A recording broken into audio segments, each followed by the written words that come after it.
Jai Baba, Chapter 38. Baba was very particular about always paying each person who served him. He would pay far more than the service offered. Yes, he bargained like crazy, but eventually gave the person far more than what was asked for. One day at noon, Baba walked up to Radha Krishna Bai's house. Baba always had a rigid schedule and he did not like to change the pattern of his day. On that day, for some reason, he walked up to Radha Krishna Bai's house. A small crowd gathered around Baba. They too were surprised that he had decided to do something outside his daily routine. He looked around and told one of those who were present, "Get me a ladder quickly." In a short while, the man brought a ladder to Baba. Baba then placed the ladder against Vaman Gonkar's house. To everybody's surprise, he began to climb the ladder and got onto the roof of the house. People questioned Baba as to what was in his mind. Did he need help? Could they climb onto the roof? Baba kept silent. From Vaman's roof, Baba got onto the roof of Radha Krishna Bai. Baba kept chanting something and was oblivious to the growing crowd below. Many people requested Baba to get down and let them get onto the roof instead and do whatever Baba had in mind. Unaware to all except Baba, Radha Krishna Bai was unwell. She was experiencing great discomfort. Nobody but Baba was aware that Radha Krishna Bai was suffering from malaria. She was shivering and had high fever. She was in great agony. She kept chanting Baba's name, oblivious to the fact that Baba himself was perched on top of a roof. You must understand that this happened in the last few years of Baba's physical life. He usually walked with the support of two devotees. This day, he had climbed a ladder, got onto one roof, and then crossed over to another roof single-handedly. People were dumbstruck that Baba, who appeared so frail and weak, suddenly had the strength of a young man and had managed to do all this on his own. For a while, Baba stood on top of Radha Krishna Bai's roof and prayed. Then he instructed the crowd below to shift the ladder to the other side of her house. The people obeyed and got the ladder to the other side. Baba shut his eyes, chanted something, and after a while he opened his eyes. Then he alighted from the ladder and stepped onto the lane. The first thing he did was call the person who had got him the ladder. He gave the person 2 rupees, which in those days was a good sum of money. The person tried to refuse, but Baba insisted. All the person had done was got a ladder and had put it against 2 houses. 2 rupees was a handsome reward for such meager work. Then Baba began to walk towards Masjid-i. Suddenly, once again, he needed the support of 2 devotees. He appeared again frail and weak when only moments before he had climbed onto 2 roofs and descended the ladder without any assistance from anybody. People were surprised, but by now they were used to Baba's miracles and unpredictable nature. "Baba, why did you climb the roof?" "I was needed. I was being called for. The Fakir asked me to go and do what was needed of me."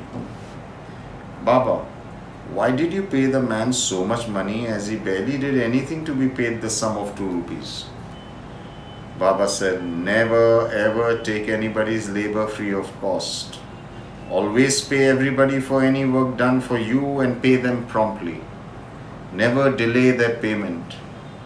Don't let them beg for what is their due.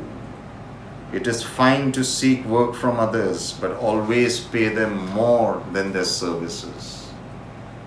Never ever take anybody's labor for free. Always remember this advice." Now let us get to know who Radha Krishna Bai was. Baba called Radha Krishna Bai sometimes as Ai or Radha Krishni or Sala. When she first came to Shirdi, she had been roaming from one pilgrimage place to another for 5 years. She had been doing this all by herself when she came to Shirdi and prostrated at the feet of Sai. Baba told her to go and stay in a broken down school.